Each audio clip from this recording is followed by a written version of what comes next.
प्यारे बच्चों, कैसे हैं आप? उम्मीद है आप बायोलॉजी की तैयारी कर रहे होंगे। 27 मार्च को आपको बायोलॉजी की फ़ाइनल एग्ज़ाम है।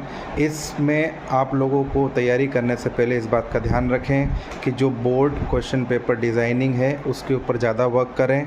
Database question, creative question, analytical questions, कई सारे एग्जाम्पल्स को रिकॉल करके रखना है। बैक्टीरियल नेम, कई सारे एक्सपेरिमेंट हुए तो साइंटिस्टों के नेम, डायग्राम बेस्ड क्वेश्चन और भी कई सारी चीज़ें हैं जो मैंने आप लोगों को ब्लूप्रिंट के अकॉर्डिंग भेजी है। एक बार उसको ज़रूर चेक करें।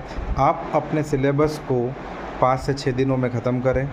और कुछ क्वेश्चंस पेपर के मैंने सेट्स आपको भेजे हैं, 20 to 30 सेट्स उसमें अलग अलग हैं। इसमें अलग अलग वैरायटी के क्वेश्चंस आप लोगों को दिए हुए हैं। तो एटलीस्ट 8 to 10 क्वेश्चन पेपर के सेट्स आप ज़रूर सॉल्व करके जाएं, ताकि आप लोगों को क्लियर रहे कि हमें किस तरह के आंसर करना है।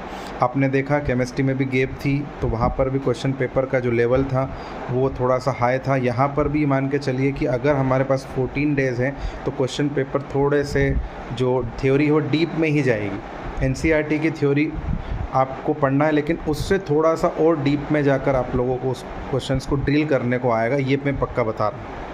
ऑब्जेक्टिव के लिए आप थ्योरी लाइन टू लाइन पढ़ें एनसीईआरटी की, उससे ही आपके ऑब्जेक्टिव सॉल्व होंगे, अदरवाइज़ आप प्रॉब्लम फेस करेंगे। रिलैक्स न रहें कि 14 डेज़ या 15 डेज़ है, बीच में कई सारे त्यौहार और शादियों का सीज़न चल रहा है।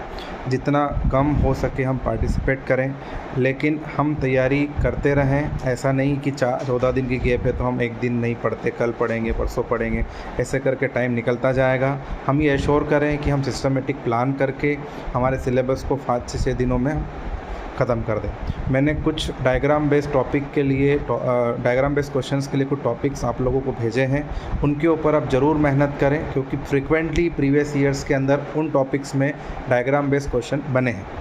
साथ ही सीबीएसई 4 नंबर और 3 नंबर में एक डेटाबेस क्वेश्चन देता है, जिसमें कोई भी वो पॉपुलेशन का डेटा हो सकता है या डिसीज़ बेस्ड डेटा हो सकता है, कोई भी डेटा हो सकता है, जिसका एनालाइज करके आपको सेल्फ आपने जो कंसेप्ट पढ़ा है, चाहे वो इकोलॉजी का हो, चाहे वो ह्यूमन हेल्थ एंड डिसीज़ का हो, चाहे वो पॉपुलेशन प्रॉब्लम हो, उसको खुद को एनालाइज करके, उस डेटा को एनालाइज करके आंसर करने को आएगा। इस बात को न भूलें आप लोग।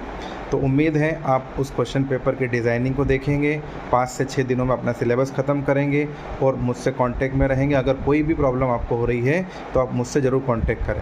मैं टाइम टू टाइम कुछ ना कुछ आप लोगों के लिए मटेरियल डालता हूं।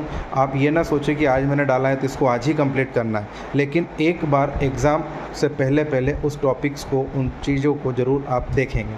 Thank you so much and wish you best of luck for your upcoming biology exam. Thank you.